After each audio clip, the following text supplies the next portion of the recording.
welcome back to Arise News in Abuja, Nigeria. You're watching This Day Live with me, Jeff Koinange. Now on to business news. And all last week, we were talking about how the Nigerian government is floating a $1 billion Eurobond and what it means. Here to discuss that and other news about economics and business is economist Ayo Teriba. Ayo, good to see you. Nice to see you. Let's start Jeff. with that story. The Nigerian government floated a $1 billion Eurobond. There's talk that the money will be used to strengthen the Naira rather than infrastructure development. Your thoughts? Right. The problem last year was the shortage of foreign exchange. In Naira, the devaluation came because of the shortage of foreign exchange arising from the fall in oil price, lower export incomes. Yeah. So the government will do well to signal recovery and strength by building up reserves. So is this a good strategy? That's right, yeah. The reserves had been growing in recent weeks, and the news about the success of the issuance of the Eurobond should help that more. Reserves should increase more. Did it surprise you that it was also oversubscribed 8 times? Did it surprise you? It surprised everybody, but the response was far more positive, than the government had expected, than most people, most watchers had expected, and that's also good for the restoration of confidence, in Nigeria's future. Yeah. Let's go into the Nigerian economy. And the country slid into recession last year. There's been little explanation of details of the economic recovery program. Very little. How should this economic recovery program look? Well, the core issue is trying to confront that shock, of export volatility. The recovery program should address diversification of Nigeria's export earnings. External earnings. We've relied almost entirely on exports. But there are other inflows like foreign investment, like this bond that has been issued, diaspora remittances and the rest of it. So the plan should protect the Nigerian economy from export fluctuations by getting more in terms of investment and portfolio inflows and bonds. What about diversifying the economy? Will that help? That's an economy that's heavily reliant on oil. That's a secondary issue. The primary shock is the external resource inflow, the inflow reversal. It's important, to diversify the economy, but the recession came because of forex shortage. So primarily ensure that sectors are protected, assure that there will be sufficient, and building up reserves, gives that assurance. Okay. And then focus next on infrastructure, because the key for diversification is infrastructure. We are trying to forex first. Forex primary. Which brings me to the title of today's This Day paper, the headline. Yeah. It said, there's a report by the CBN governor that aims to rebuild the country's foreign exchange reserves, targeting 40 billion US. The way to go. Is that the way to go? That's right. Why? Because the problem we grappled with last year was basically a forex supply problem. Insufficient foreign exchange led to the devaluation of the currency, led to the recession. When companies couldn't get forex needed to maintain operations, at high levels of GDP, we saw the decline. So getting reserves to build up. Happily, this year, reserves have been rising, from a low of almost about 21 billion US dollars at some point last year to about 30 billion US dollars now. And the outlook, given the current, oil price and the stable outlook of the price for the rest of the year, is that you may even get better than the 40 billion US dollars that the central bank is aiming at. You may get, 50 if you like. Finally, Ayo. And that would be very, very good for recovery and stability of the Nigerian economy. Okay, finally, Ayo. Well, Nigeria is currently working with several different rates for the currency. How is this affecting investment outlook for Nigeria? Well, that's a result of the insufficient supply. Supply is improving, reserves are rising. So you'd expect that in the next few weeks or next couple of months, the central bank will be better able to meet demand. And you'll see a convergence of rates, so you won't have multiple rates anymore. Ayo Teriba, we'll have to leave it at that. Thanks so much Jeff. for your insights. Thanks. Economist Ayo Teriba there with his insights. Now, sticking on business, and Dangote Rice, a subsidiary of Dangote Group, is set to launch 25,000 hectares of rice in Sokoto State, worth hundreds of millions of naira, and with the prospect of hundreds of thousands of job opportunities for locals. Now, Dangote Group President Aliko Dangote announced this over the weekend, saying a flag-off ceremony is scheduled for later this week.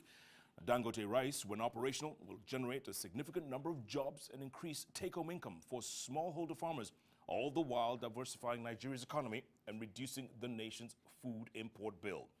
By the end of this year, Dangote Rice plans to produce 225,000 metric tons of white rice, about 4% of the total market demand. News from further afield, and the head of Samsung Electronics, Lee Jae-yong, has been summoned by prosecutors again in connection with a corruption scandal that led to the impeachment of President Park Geun-hye. Lee Jae-yong, vice chairman, has been quizzed multiple times over his role in the scandal that has rocked the nation. Prosecutors accused him of bribing Park's confidant to the tune of nearly $40 million. Now, Japan's latest report says the economy expanded 1% in 2016. The slight bump in exports and capital investment offset weak spending at home, government data showed on Monday. Reports indicate that this, however, is unlikely to erase concerns about Tokyo's faltering war on deflation. The GDP data showed 4 consecutive quarters of growth, the longest expansion since 2013.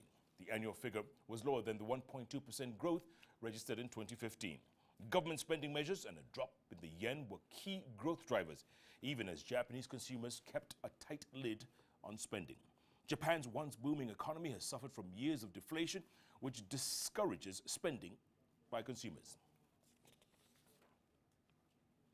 On to global markets, and the dollar rose against the yen Monday, and Asian stocks ticked up, helped by renewed optimism over Trump's tax reform plans, generally upbeat global economic data, and again Trump's change of tack to agree to honor a one-China policy.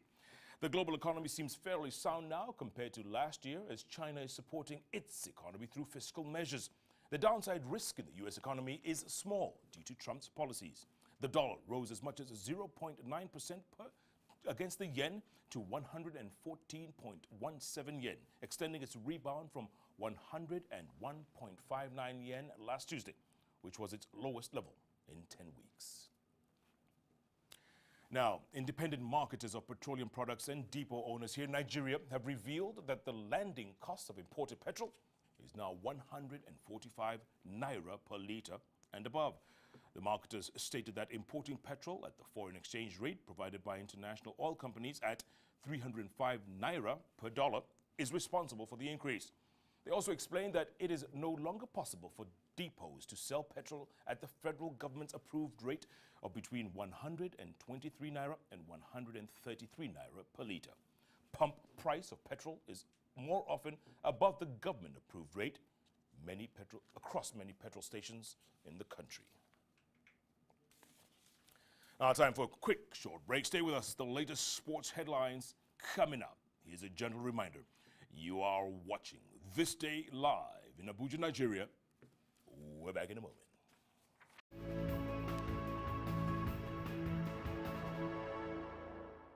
Thinking of banking in Africa? Then think Zenith, one of the biggest in Nigeria, with assets over $16 billion, listed among the 20 most influential brands in the world, and winner of Best Bank in Corporate Governance. The most customer-focused bank in Nigeria, a success built on 3 foundations, dedicated to people, technology, service. Zenith Bank, in your best interest.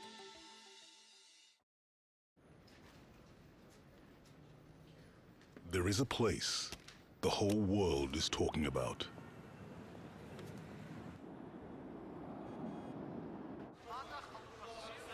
A place where big things are happening. place that is providing the unexpected.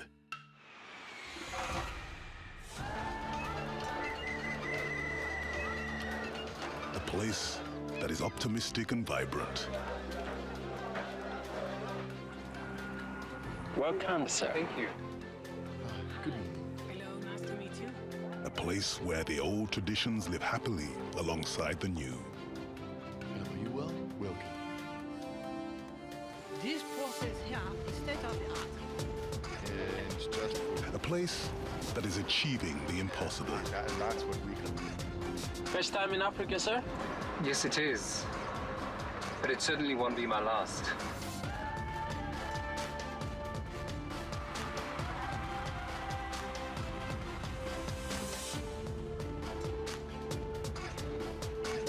Welcome to the bank that has empowered the people of Africa to achieve a great many things. Welcome to the bank that believes that even greater opportunities and partnerships lie ahead.